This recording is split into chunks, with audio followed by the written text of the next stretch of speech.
Good afternoon, everyone.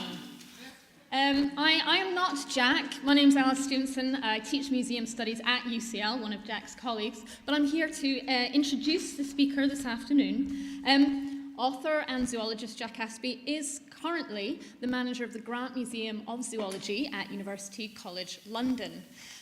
But only for a couple more days, because after 14 years, Jack is moving to the University of Cambridge to be manager of the Zoology Museum at Cambridge.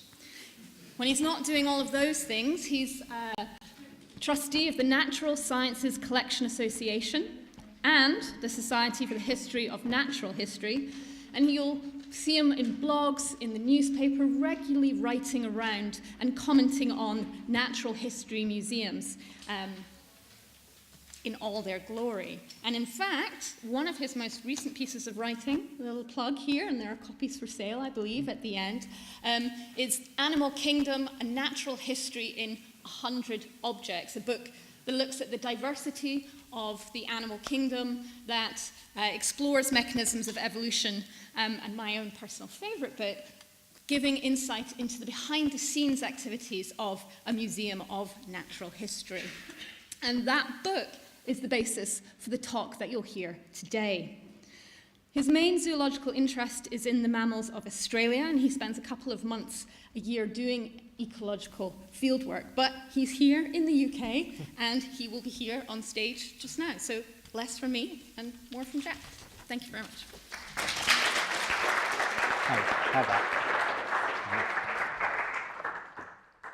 Thanks, Alice. Thanks for coming, everyone. So I spend a lot of my time poking around natural history museums around the country and around the world.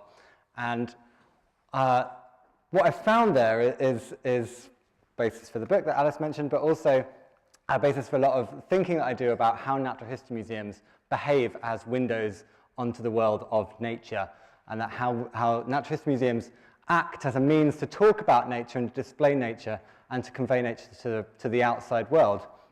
But what I'll be saying today is that the way that we do that isn't necessarily particularly representative of nature. It isn't particularly a natural way of talking about nature.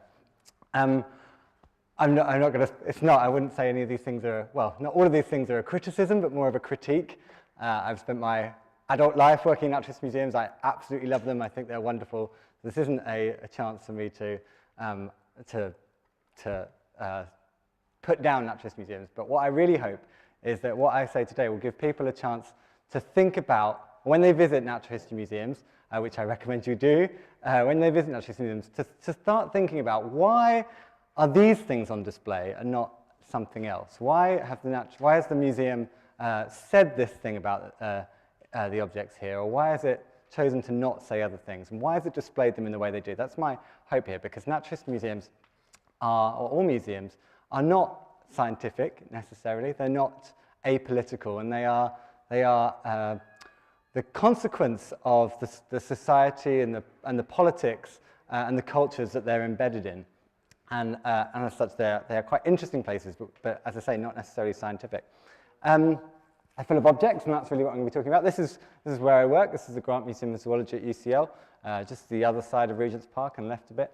So do come and visit. They are unusual places. The way we arrange them is not in the same way as you'd arrange, as animals are arranged in the wild. So, for example, you can't really see much in this photo, but on the right there is a case of all the carnivorans, so the cats, the bears, the dogs, the seals, the badgers. And where else in a natural history museum would you see a lion and a walrus displayed together? It's kind of, museums strip away a lot of the essence of being of the animals themselves and replace that information with just the hard facts about, essentially, in this case, how they're related to each other, which is interesting, but not the only story behind them. So in this book and in my life, I like to think about what it is that objects can do. What can natural history museum objects do? I've got one with me today.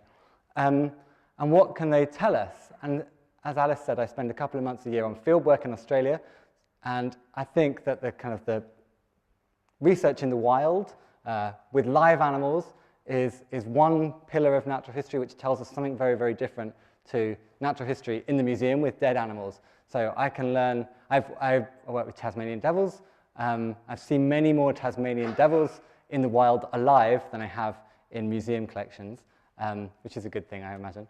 But what I've learned from natural history museum objects, what I've learned from those encounters with a skeleton or a skull in a natural history museum is very, very, very different from what I've learned from encountering a wild Tasmanian devil. There is only so much you can learn from seeing an animal alive in the wild. You can learn how it moves, how it behaves, how it interacts with the rest of its environment, which are all wonderful, but that doesn't necessarily tell you other things like how does it move, how does it fit together in its environment in a structural way, how does it relate to other things, how has it evolved, how has it come to be, and that's a story we can get from natural history museum objects. So those are two essential pillars of natural history. And I'm going to talk to you, the talk was the unnatural nature of natural history museums. I'm going to talk to you about the way that museums are biased in the way they talk about nature. We don't talk particularly straight about animals, but I'm also going to start with some more positive things. Natural history museum objects are interesting. I have one here. As I say, we asked them to work really, really hard. My favourite animal is a platypus, duck-billed platypus, best animal in the world. It's a scientific fact. And when you put, there's very, very few natural history museums, at least in the UK, that don't have a duck-billed platypus. And let's say a taxidermy duck-billed platypus. And we asked that object to do many, many things at once. We asked it to work really, really hard. The idea of a natural history museum object, we use the word specimen. Specimen just means it's an example, a representative of a wider thing. So a duck-billed platypus in a museum is there to represent all of duck-billed platypus kind. It's there to be the sole representative of its entire species. So that's quite a significant task we ask of it. We might also ask it to represent perhaps all of Australian mammals. If it was in a display about Australian mammals, that is a representative of global diversity in the Australian slice. So might ask it to do that. We might ask it to represent a wider taxonomic group, a wider relationship group. So it might be there to represent all egg-laying mammals, for example. So that one single individual is there to work really hard to do something in the Natural History Museum. But at the end of the day, it's not really a platypus. It's just an animal. It's just an object made of platypus. Someone has built that animal out of platypus skin, some wire, some wood wool, sawdust, or something like that, and some fabric, to create a specimen of a natural history, of a real animal, of a platypus. And we can question how authentic that will be. So at the same time as doing this really wide task, those objects also might do something really specific. They might also be representing their own individual story.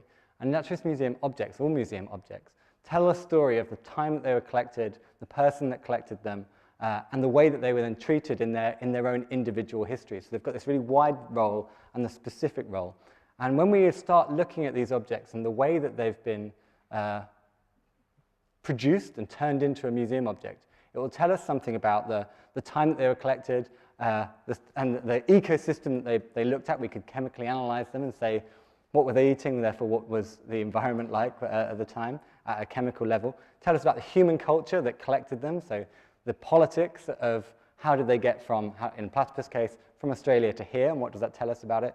So I don't want to think about museum objects as just dead animals or even just as scientific evidence. They also reflect the local, the national, and the global politics of the times that they were collected. And that's where these biases come in that I'll be talking about. But to begin with, let's start talking about the kind of things that we can learn from investigating museum objects. I don't want to shout out what the object on the screen or the object here is. Oh, walrus, very, very good. This is a walrus skull. She's actually my favorite skull in the world, despite not being, it couldn't be further from being an Australian animal, actually, being an Arctic animal. And does anyone know what walruses eat? I think I heard someone say shellfish, which is correct. So I think about 90% of a walrus's diet are clams, bivalve mollusks that are about the size of a pound coin or so. And the question is, how do they eat them? And that's what we can see from a skull like this. And it's quite extraordinary. If you ever look inside a walrus's stomach, you will not find, which I doubt any of you have, you will not find a single piece of shell. You're not seeing us find a single shell. You'll not find a single fragment of shell, which gives the question, how does a walrus get the meat of the clam out of the clamshell and into its stomach?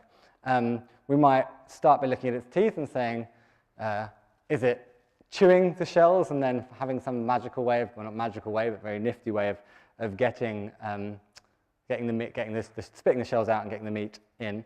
If we look at these teeth, they're really, really, really smooth and really shiny. There's not a single scratch on them. And of course, if you're chewing mollusk shell, you would expect it to be scratched, so we can dismiss that. Well, I've got the jaw here. What they actually do is quite extraordinary. Obviously, firstly, walruses don't have hands. They have flippers, so how do they pick up the tiny shellfish is the first question. And you can't really see this from the skull, except for a bit of scarring around here. But what they do is that walruses have the most advanced and complicated facial muscles of any animal. They have their whiskers. They have long whiskers, like a cat, but they also have really short, thick whiskers, which they can control incredibly finely, which when they are foraging around in the mud at the bottom of the sea, they can feel for these shellfish and then actually pick them up in their whiskers like a hand. So they'll pick it up and then put it in place. When they shut their mouths, there's a little ridge here, a little divot in the lower jaw. Can you see this? That is where the shellfish sits. It's sitting right at the front of their mouth in this little crack. The next thing to notice about this is that I mentioned this group, the carnivorans, as on the previous photo. The carnivorans is the order of mammals that includes seals and walruses and fur seals, but also cats, dogs, stoats, weasels and badgers, bears, all those civets and things like that. These are all predators, or mostly all meat eaters. If you look at the jaw of pretty much any other carnivoran, you'll find that this bone, which is separate to this bone, and this bone, they're not very well connected in all these other animals, and that's because if you are a predator and you hunt and bite into living, large animals, if you bite into a deer, for example, if you're a tiger, and that animal struggles, you need your jaw to have a little bit of give to respond to the way the animal is struggling in its mouth. So you expect to see a little bit of looseness. Ours are really, really solid because we can eat hard foods like nuts and things, which we need our jaws not to give. So walruses are interesting because they're completely solid. There's a very fused seam down the middle here. So we've got our walrus in this situation where the shellfish, the clam, is stuck at the front. There, you can see that the palate, which is the inside of the mouth, is really arched. It's kind of like a tube, like this. And inside that tube will fit their tongue, and their tongue is, I like to describe it as a meat sausage. It is almost a cylinder, like a salami of meat, which they'll then stick to the front of their jaws with the clam in place, clam clamped in place. And of course, as I say, their jaw has got no give, so this is going to hold on very, very tight. And with that tongue pushed to the front of the mouth, they suddenly whip it back, and that creates a vacuum at the front of their mouths and shucks the meat out of the clam, and they can just drop the empty shell. And you think of the pressure you'd need to pull a live clam, firstly apart and then out, and they can do that with the vacuum piston-like structure of their tongue. And we can see all of these things from a wonderful skull here. So walruses, absolutely amazing. While we've got walruses, the tusks. So we know what the tusks are for? Any ideas? For fighting, okay, so fighting is a good one. So when we see animals that have weapons, fighting is a good indication. And also, this is a female walrus. Male walruses can have tusks that are about 1 meter long or so. Females are a little bit shorter. And normally, if we see a difference between the male and females, there's something to do with what we call sexual selection. There's something to do with how animals win their mates, or win the ability to mate. And so in a case like that, we might think fighting is in order because the males are bigger and the males are the ones that do the fighting. So yes, that is one thing that absolutely they do them for. But it doesn't explain why females have tusks. They do fight a bit too for territory, but not so much. Any other ideas? Climbing up on the ice. Exactly, yes. So this is my favorite thing about walruses. The scientific name of a walrus is Odobenus, which, if you know your Greek, means tooth walker. And what they do is with this is the ice shelf or the floating ice, stick their heads out of the water, hook their tusks in, and then use them as kind of grappling hooks to haul themselves out of the water, which is pretty amazing. They do other things like use them as ice anchors, so they can go to sleep with their head above the water and their bodies in the sea by, again, hooking them into the ice like an ice anchor and just floating and there without drowning. So that's quite cool. They can also use them as saws to cut into the ice. And people thought for a long time they'd use them as rakes to find and to rake up the mud to get these clams out. But if that were the case, you'd expect to see scratches on the inside where they've dragged them through the mud. But there are no scratches on the inside, so we know they don't do that. In fact, there are scratches on the outside where they're dragged forwards through the mud as they're going forwards. The tusks aren't used in feeding. So that's walruses. That's one of my favorite skulls. My second favorite skull, any ideas what this is? It's some kind of snake. Yeah, this is a gaboon viper. In real life, it's about the size of my hand. This is the snake with the longest fangs of any snakes, a venomous snake. And all of the bones that you see on the snake skull have equivalents in our own head. But our skulls are obviously made of plates of bone. The snake skulls have reduced those plates into very fine rods. So each of these rods is equivalent, as I say, to one of these bones. A bit of audience participation. I want you to try and do something. You should try, without moving your head side to side or without moving your neck, you should try and move as many parts of your skull as you can.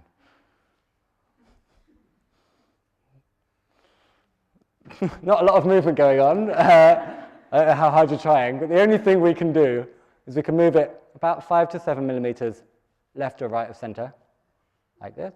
You can move it a couple of millimeters forwards and backwards. But that's about it. We have very, very inflexible, very immobile skulls.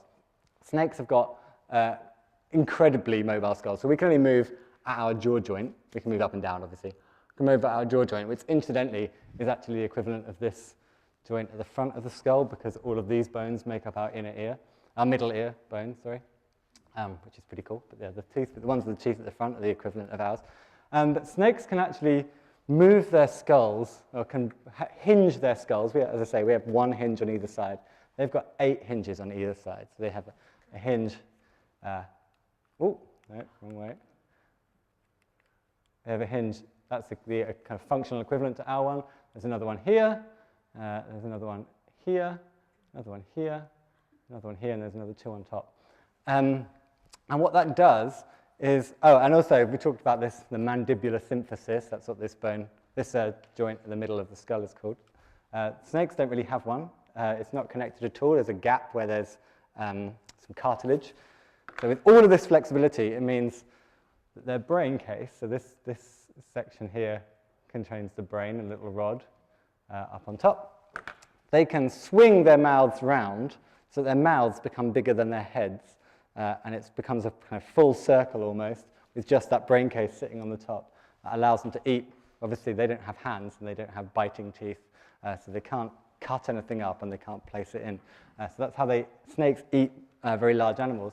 Even more incredibly than that, they can move each side of their skull independently. So these bones, keep pressing the wrong button. These teeth you can see are actually the bones of the palate, the pterygoids they're called. It's the ones inside the palate. And these have got teeth on them, which is kind of scary in an alien kind of way. But what's really impressive about them is you can see that they're hooked backwards. They're recurved, pointing backwards. And they can move each side separately, and this is how they feed without hands. They move one side forward, hook it in, pull it back, move the next side forward, hook it in, pull it back, and then when they lift it up to pull it back, they lift it up, turn it sideways so the teeth don't catch, and then put it back in again and push forward. So they can. What's interesting is that when snakes feed, the snake moves forward, but the prey stays where it is. The snake's walking its head over what it eats. Absolutely incredible. So this is incredible, interesting things we can learn from museum specimens before I get on to the point where I start critiquing, which happens now. So there are a number of ways that museums, this is what we can learn from the objects, but then we put them into displays, and they start doing different things. There are certain biases, and I'm going to talk about 4 of them. So the first one is the kind of taxonomic bias, so with the different ways that, the different proportions of animals that are on display. anyone have an idea of how many animal species, living animal species, have been described to date, roughly? There it is. We're up to about 1.5 million species, or 1.5 million. Does anyone have any idea how many mammals have been described to date? 5,000. So until January, the answer to that question would have been 5,500, and now we say 6,600. That someone did some new calculations on the ones that have been split or recently discovered. So of 1.5 million animals, only 6,500 are mammals. So if you were to draw a pie chart, essentially the size of that screen, you wouldn't really even be able to see the slice that contains mammals. There are so few mammals compared to global diversity. But when you go into a natural history museum, you are likely to see all of the galleries completely dominated by mammals. This is my favorite museum in the world. This is the Museum of Comparative Anatomy, Zoology and Comparative Anatomy in Paris. Absolutely amazing. Everything in this photograph is a mammal. The entire main gallery is taken up by mammals. Most of the specimens in the Grant Museum on display in the central hall, well, in fact, all of the animals in the center of the museum where I work are mammals. So we have a massive bias towards mammals because we're selfish. Mammals are easy to display. We're interested in them. But it's a massive misrepresentation of nature. So of those 1.5 million species, about 900,000 are insects. I want you to think about how many insects you think are on display in many museums, and it is a very, very few. And if you see them, if they're there at all, they're likely to be a few favorites, cherry-picked, the bright blue morpho butterflies, maybe some spangly, nice-looking flower beetles, which are very, very pretty. You're unlikely to see any flies on display, unlikely to see any fleas, you're unlikely to see many, many groups. And in fact, there are more fly species in the UK than there are mammal species in the world. We do not put them in our museums. I don't really mind because I like mammals, but there are some people out there who get quite upset by this. However, when we put animals in museums, or particularly large animals, there are kind of three classic ways of preparing them and displaying them. And skeletons is one, taxidermy is another, and putting things in jars, preserving the whole animal is another. So they've got the three: taxidermy or skins, animals preserved in fluid, and skeletons. Out of curiosity, I want you to raise your hands of which of those three you think is the most authentic. So which is the best representation of telling you about the animal? If you were to go into a museum and you wanted to see a cat, would the best way of showing you what cats look like, was your most authentic way? I'm going to ask you whether it's skeletons, taxidermy, or in a jar. So firstly, for skeletons, put your hands up. So for those watching at home, that's about 8 people. For taxidermy, put your hands up. That's quite a lot more, say 15. And for animals in jars. Oh, this is surprising. That is by far the biggest group. I'm surprised at that because you very, very, very rarely see a fluid-preserved mammal or a fluid-preserved bird in a natural history museum. Our storerooms are full of them, but we do not put objects like this on display. Actually, I put objects like this on display, but most museums wouldn't. So this object is the most controversial object in the Grant Museum. It's the object that we get the most complaints about. It's a fluid-preserved cat. We get even more complaints about it when we display it the other way around. Particularly if you notice towards the back there, it's pregnant. And people get really upset about fluid-preserved cats, or in fact mammals in jars, because taxidermy is trying to convince you the animal is not dead, and you as visitors are willing to go along with that, generally, subconsciously. When you look at a skeleton, it's obviously dead, but it's also quite clean and clinical. When you look at an animal in a jar, particularly a dissected animal, it's so obviously dead, and it's so obviously gruesome that museums don't trust you not to freak out. So they will not put, very, very rarely will you see a mammal or a bird on display in a jar. We normally put fish, which live in water, amphibians, which go in water, not that this is water, and reptiles, which nobody has, which people don't have the same emotional response to, is what I was going to say. My biases always come in there. I work with reptiles also. But yeah, so interestingly, we have this bias towards mammals, but we are careful about the way we display them. Even though, yes, indeed, this is the most authentic way of displaying it because it's the whole animal, or more or less, and it hasn't been artifacted by people, which I'll come back to. Our second bias is bias for massive animals, and this is related to, again, to the mammals as well. This is an amazing object. Don't let me get you wrong. Don't get me wrong. You walk in. Don't know if you've been to the Natural History Museum since they redisplayed the main hall. If you walk in the front entrance, it's worth the queues rather than going in the side entrance. To walk in and stare down the mouth of this blue whale, it's incredibly, absolutely awe-inspiring. But if you think about the Natural History Museum favorites, we've got the whales, we've got the dinosaurs. These are massive animals, when in reality, as I've mentioned, nearly, well, 95% of animals, well, I said 900,000 species are insects. The rest of them are tiny. So we have in the Grant Museum tried to set this right. This is our micrarium. If you haven't visited the Grant Museum, this is a highlight. It's our place for tiny things, only about 1.2 meters square. There's 2,500 tiny animals. Each of these are microscope slides showing a visible but tiny animal, just to try and give some limelight to the tiny animals that we do not put on in our natural history museums. Again, if you think about where are the worms, where are the fleas and the flies in our natural history museums, we don't put them on. And there's a reason for that. Not a good reason, but there is a reason for that. This is a penis worm. It's called a penis worm because it looks like a human penis, or so thought the taxonomists that described it. When did you last see a worm in a museum display? Not often, or only ever token. And in fact, there are 38 ways of being an animal, 38 major phyla. So if you, the vertebrates, or the vertebrates are a part of one of those phyla. There are 37 others. About a third of them are worms in some way. So we have penis worms, we have arrow worms, we have acorn worms, we have spoon worms, segmented worms, flatworms. I could go on. But we don't put worms on display because essentially when you put an object on display, when you make a museum exhibit, you have to fulfill two key criteria, I think. And the first of those is you have to give the people what they want. So you have to fulfill the visitors' expectations of what I have come to a natural history museum because I like dinosaurs, or I like whales, or I like mammals. And that's perfectly reasonable. Museums have to have visitors, and we have to get them in and show them what they want. And all of those things are interesting, so that's fine. So that's number one, give the people what they want, give them what they expect to see. The second thing they have to do is the displays have to communicate the stories that the museum wants to communicate, that it has decided that it is what is a museum. The museum is about natural history. So we want to talk, there are certain animals with very, very exciting stories, and we want to put those on display. But the objects have to, the displays we do, have to do both of them. And the reason is this.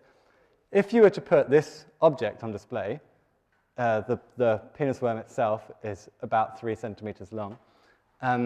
Penis worms are interesting. There's only about 15 to 20 species in the entire phylum living. They've been around for about 520 million years, so a very, very old group. When, it's hard to talk about this without being a bit risque, but they live in muddy sediments in shallow waters, and to move forward, they periodically engorge and deflate their heads. And those heads have got spines inside of them, so as they move in and out, the spines are exposed and hidden, which basically pulls them forward as they catch on the mud in front of them. So that's how penis worms work. They're interesting. So these are all perfectly valid things to say about them, but we don't put them on display because no one will look at this object. It could be the most interesting thing in the world, but if no one's going to stop and look at a small brown, beige, boring-looking animal, should we put it on display? It's a serious question. I don't have the answer to it. Do museums have a responsibility to be comprehensive and cover the whole of animal kind? If we think we've only got limited display space, what is the point of putting an object on display, however interesting its story, if no one is going to look at it? I chose the penis worm to talk about this because, incidentally, there are a lot of worms on display in the Grant Museum because the Grant Museum doesn't do what most museums do. But this is the only one that anyone looks at. There are all those other worms I listed, but if you sit in the museum and listen, you'll see that people are talking about the penis worm for obvious reasons. It's got massive letters that says penis worm written next to it, so you hear people pointing at this, but that's the only one that anyone talks about. So the question is, do some animals look too boring to be in a museum? And it's a difficult question. I don't know if the solution is big neon arrows pointing towards these things to catch people's attention. The next bias is around where objects come from. So we have very, very biased geographical coverage in our museums. In the UK, our bias is towards the British Empire, obviously. So we have many, many more Australian animals, for example, than we do Chinese animals. Again, good for me. But this is my third favorite animal. Does anyone know what it is? An echidna, absolutely right. So the echidnas are the only living relatives of the platypus. And we will find, it's again, like the platypus, it's rare to go to a natural history museum and not find an echidna. If you were to go to a museum in France, you will find a geographic bias towards South America and North Africa, and likewise for any country with an imperial past. Those biases are very, very obvious. And you might think, actually, that's entirely fine, and you know, that's just the nature of the beast. There is the logistical reality of going to Australia and shipping back an animal when you have the kind of diplomatic relationship we have with Australia. Actually. It's very hard to get animals out of Australia now. Then, yeah, just logistically that makes sense. But there is, if you think about it, there's a more insidious story behind this, and that's that the act of collecting in a country is, I would argue, part of the act of colonialism, of colonization. And that when people were exploring and settling and invading these countries, it wasn't just good old-fashioned excellent science, this is interesting, aren't echidnas excellent? Yes, they are. Let's get them in our museums. It's also well, what has this country got in terms of animal, vegetable, mineral resources that we can exploit and make the most of back home? Echidnas may not be the best example of this because there aren't really huge economic values to echidnas, but there certainly are in botany a huge economic value, and in minerals, and certainly in some animals. Actually, platypuses have recently had some medical implications, which is good. Actually, while we're on the echidna, I was talking about which of these object types is the most authentic. And I don't know, there's an excellent Twitter account, Crap Taxidermy, that I recommend you look at for enjoyable taxidermy. I hope you will agree this is a decent-looking, high-quality piece of taxidermy that we think is an accurate representation of an echidna. In fact, it isn't. Echidnas, taxidermy, as I say, is a man-made object, and so is a skeleton is a man-made object. The decisions of how this object came to be are human. And what would have happened, particularly in historic taxidermy, is that someone would have gone to Australia, clubbed or shot an echidna, skinned it in the field, in most likelihood, and then sent it back to the UK or to Europe, somewhere else, to be taxidermized. And at best, they would have drawn a picture of what an echidna looks like. Well, they may have written some notes of what an echidna looked like, but quite possibly you just got the skin. And then the taxidermist back here, and this taxidermist clearly has skill. It's not overstuffed. It's not got gaps. You often see gaps around joints or elongated neck. So this is a skill. I assume it's a he, because it generally was. But however, this echidna's feet are pointing in the wrong direction. Echidna's back feet should point backwards. Echidnas are excellent animals because if you frighten an echidna, which is very easy to do just by walking up to it, they do this with all 4 feet and sink vertically into the ground, leaving just this mat of spines, and their heads are tucked under, so you can't get them. But to do that, they need their feet to point backwards so their claws can make this big arc. And the taxidermist has had to use his own assumptions and biases, and it is a reasonable assumption to make that animals' feet point in the same directions as their heads. In the case of the echidna, it was wrong. But when we see a lot of taxidermy, to do so, you can't quite make it out at this light level, but it's very easy to see on the object.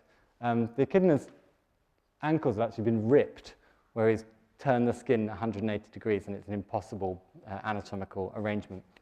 So that's not great. But we often see a political bias or a human bias in taxidermy. The fox or the tiger with that snarling face. Now, foxes cannot make that face, but you'll see it in taxidermy everywhere. And the reason, or an argument for why that is that the hunter and the collector and the museum are wanting to be seen to have overcome this ferocious beast.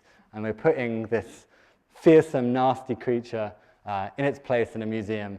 And I, the hunter, the collector, am bigger and scarier and more manly than that animal was because I've shot it, and that those teeth are evidence of that. So we can see these politics. I'm going to keep talking about politics of, well, who can tell me what this animal is? An aye-aye. So aye-aye is a very, very famous Madagascan lemurs. They're famous for some pretty extraordinary attributes. They're effectively mammalian woodpeckers. So they've got these really big ears, which they can listen for beetle larvae, for grubs, just under the wood in trees. And then they've got very, very sharp gouging incisors. They can cut a hole in the bark. And then they've got, if you can make it out, you can make it out. They've got really, really long middle fingers, hard to demonstrate politely. Really long, thin middle fingers that they use to hook out the beetle larvae. Very, very interesting animals. Does anyone know what this animal is? It's not a yapok, but you're taxonomically close. This is a striped possum. Put your hand up if you've heard of a striped possum. I've got 3 hands up in the room, all from zoologists. So striped possums live in northeastern Australia, very north tip of Queensland, and 3 or 4 species in New Guinea as well. And they do exactly the same thing. So they have very good hearing. They have exactly the same arrangement of these sharp gouging incisors. If I had put a skull picture in here, you'd see that. And they have this elongated middle finger as well to hook it out. Exactly the same thing. So my question is, why has everybody heard, or nearly everybody heard of an aye-aye, but nobody has heard of this striped possum? And my argument is that firstly, we're biased towards primates, because we are primates, but secondly, we're biased against Australian animals.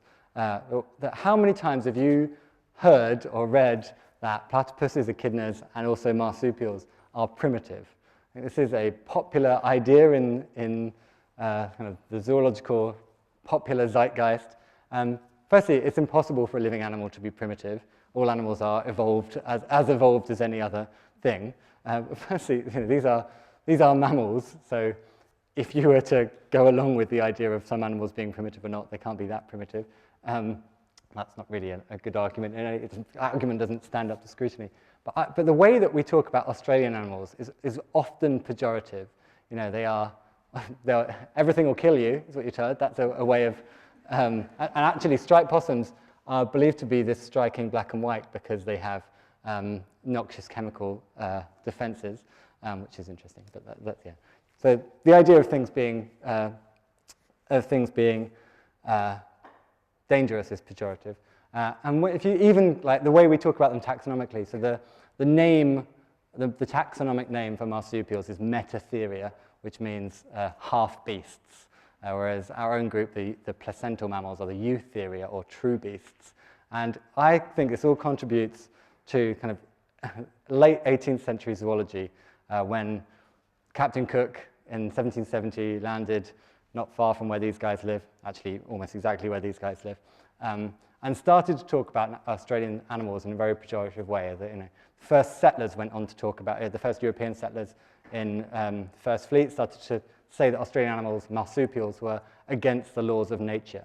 And it all contributes, I argue, to the idea that Australia is inferior, the concept of terra nullius, that nobody lived there, which is of course not true, and that it was claimable that Cook, one of his missions was to take possession for the crown of any unoccupied lands.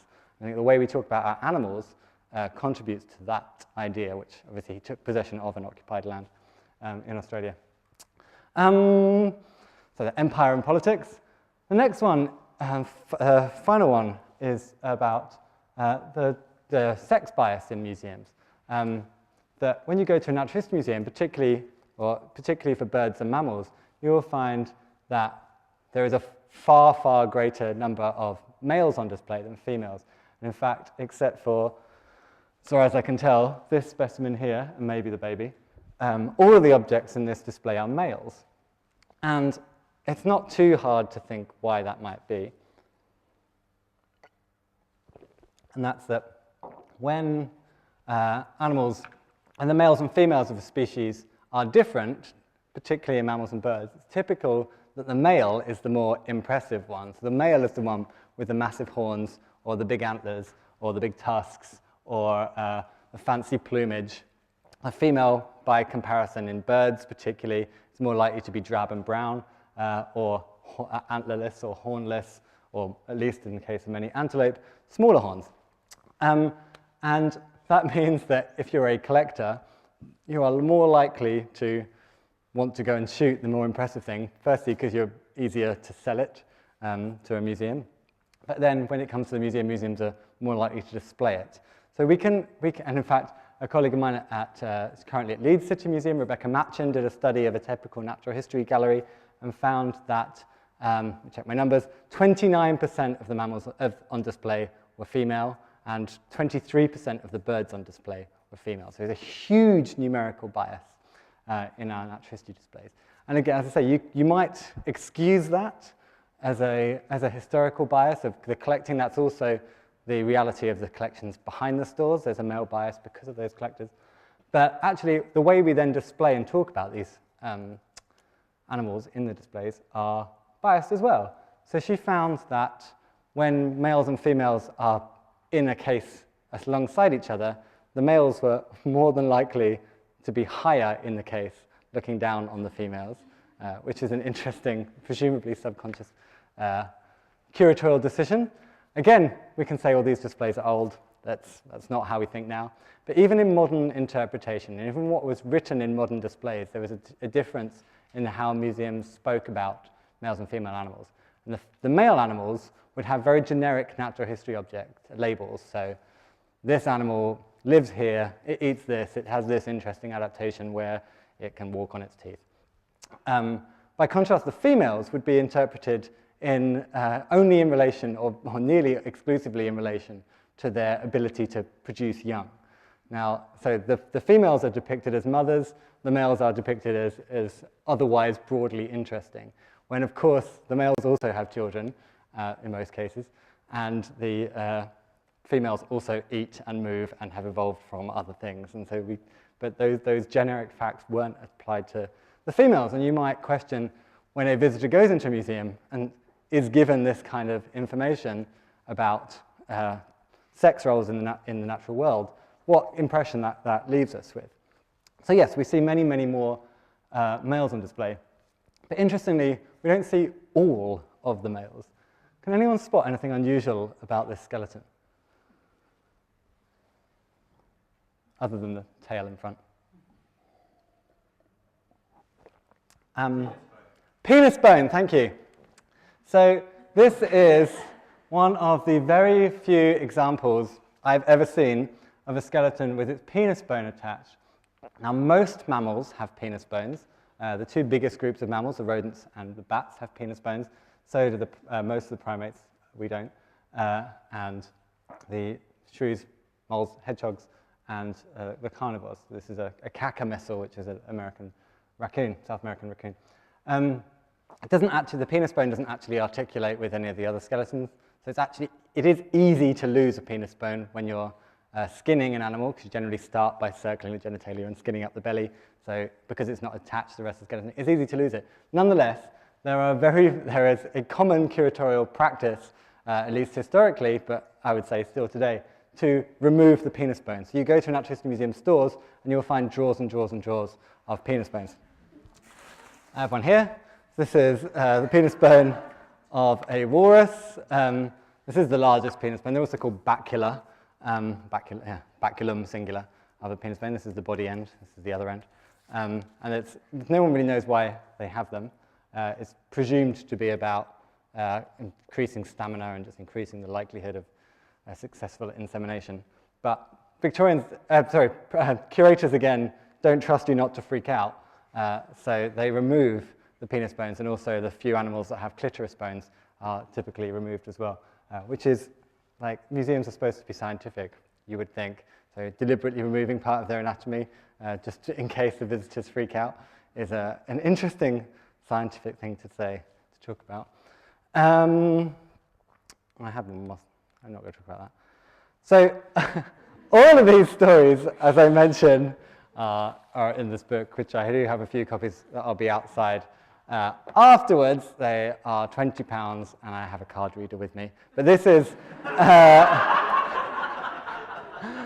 these, as I say, are, the point of the book is to talk about not only these interesting evolutionary natural history stories that we can get from museum objects, but also the way that we think about objects and the way that the roles that objects play in natural history museums, and the human stories and the human biases behind what we say about them.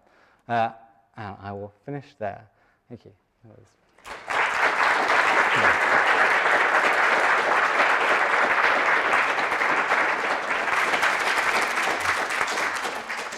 Thank you very much, Jack, for an engaging and thought-provoking lecture. And I'm sure there are many questions, and we've got about 10 minutes or so. So please, if there are any questions from the audience, I'm sure Jack would be delighted to answer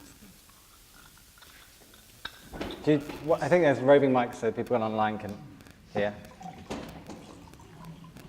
I recall you said your favourite museum was in Paris.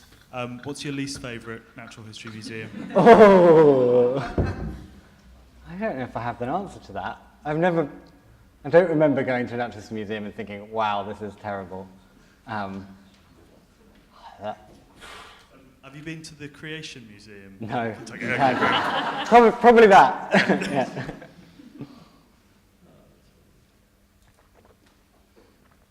Any other questions?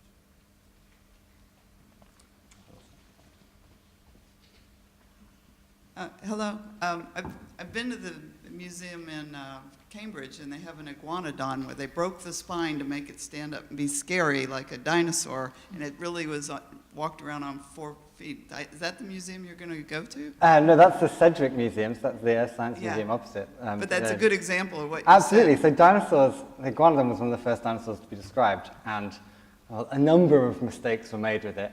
Firstly, they found a big conical spike. Is conical the right word? Yes, a conical spike in some of the first fossils that they found of it. And the earliest depictions, including the iguanodon model sculpture in Crystal Palace, you know, the Crystal Palace dinosaurs. If you look at its nose, firstly, the animal's arranged like an iguana because it's called iguanodon, which means iguana tooth. The teeth of the iguanodon look like the teeth of an iguana. It's not very clever. So they've scaling up, all their teeth are similar, so therefore their entire bodies are similar. They've just made a giant iguana. But this conical spike is put on the animal's nose, a bit like a rhino, or in fact, it was its thumb. So the first one, and then you're absolutely right, the earliest depictions of iguanodons were in a kangaroo-like pose, so very much upright, whereas we now know that they could move between 2 legs and 4 legs, and they were kind of at that angle. But the concept of dinosauriness is a really interesting one. So in your head, probably not in your heads, but in many people's heads, think of a T-Rex. It is in a similar kangaroo-like pose, very, very upright, or dinosaurs are tail-dragging, slow, sluggish animals. Whereas actually, the T-Rex, again, is almost horizontal in its pose, we now know. But these are, you could pose any animal skeleton in pretty much any way you like. And that, again, you think of as a skeleton as a relatively inert scientific object. You don't think, oh, but it's been wired together. When people discovered extinct elephant species in the Mediterranean, for example, you could easily pose that as a bipedal 2-legged animal, even though it's an elephant, and think it was a giant, because you can just move the bones around. There's a lot of human interpretation of these things. In the middle. Oh, sorry, I didn't see you. If this were the year 1918, would your lecture have been different? If it was 1918, 1/8. 100 years ago. Good question. I don't know, because particularly in museum displays, a lot of the objects are the same. You know, the Grant Museum, which I showed at the beginning, that museum was only arranged in 2011, but it was the same objects as in the collection in 19. So probably not.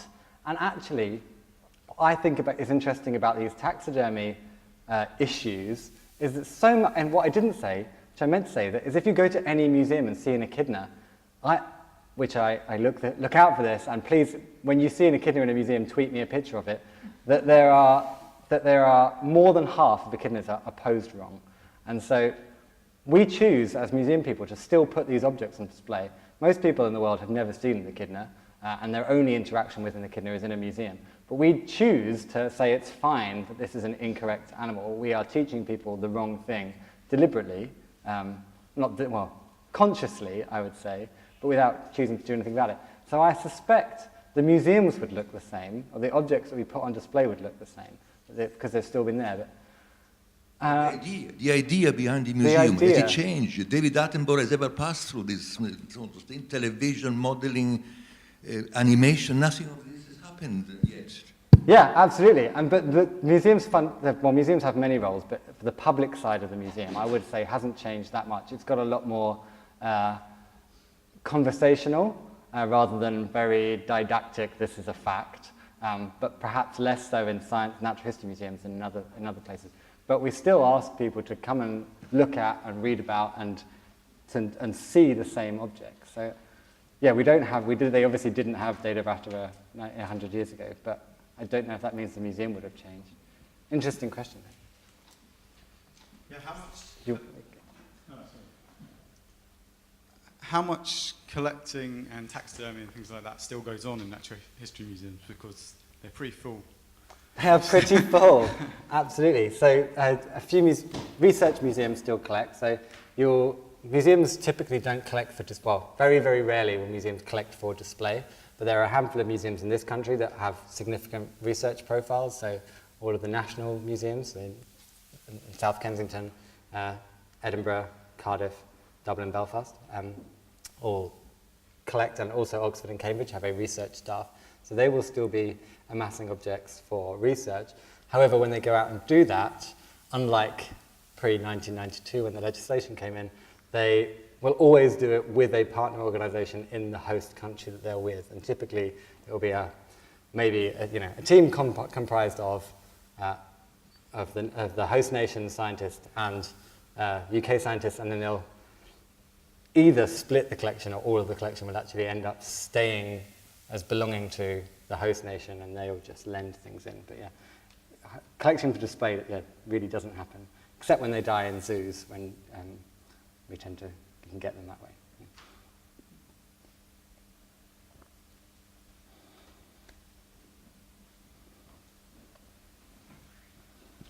So you talked a lot about issues with display and representation of animals, which makes sense because they're often the focus and you work at a zoological museum. But do you have anything about the display of non-animal life and geological specimens and things like that? Yeah, sure. So if we think insects get a hard time, plants get an even worse time. I spend a lot of time in my charities with botanists, and their fun and games to go around the Natural History Museum is to find the plant. And that is a depressing exercise, because it's nearly always willow or a rose or hemp or something pretty boring. And yeah, so there are significant biases there. Bacteria and viruses, nowhere. Though interestingly, the next exhibition at Oxford University Museum of Natural History will be on bacteria. But if you think displaying a worm is difficult, I have no idea how they do that. Absolutely, yeah. Natural history museums are biased towards animals, certainly. But then, how do you display minerals in an interesting way? People who like minerals really like minerals. Other people, you go to the British Mineral Gallery at the Natural History Museum, and there are not a lot of people in there. because it is an encyclopedic row of wooden cases, glass tops with rocks in them. And that is what the physical reality of a mineral is. It's not very displayable. So I don't know the answer to that. Fortunately, I don't work in museums with minerals. So. One last question at the back. How closely do the museum collections fit with like the socio-political borders at the time of collection? So, for instance, if you knew nothing of Earth, came to a museum, would you be able to go, oh, obviously England colonized the Caribbean at this time, or the same with, say, India or the foundation of the Americas? Yes, I think you would be able to do that. I think that's exactly what would happen, that you can see where the diplomatic relations lie, and that it's strange to think how big Russia and China are, and how many animals live in them, but how few Russian or Chinese species we have on display in our museums. We might get some pandas, but not a lot of other things. Yeah, absolutely. I think those aliens would have a very skewed view of what nature is like and what biodiversity is like on Earth, as I've mentioned. But yeah, I think you could trace those relationships. Yeah. Well, I think join me in thanking Jack once again for a wonderful. Thank you.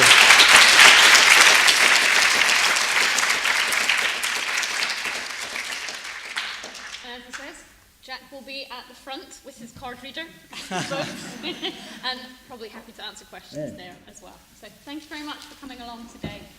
Thank you.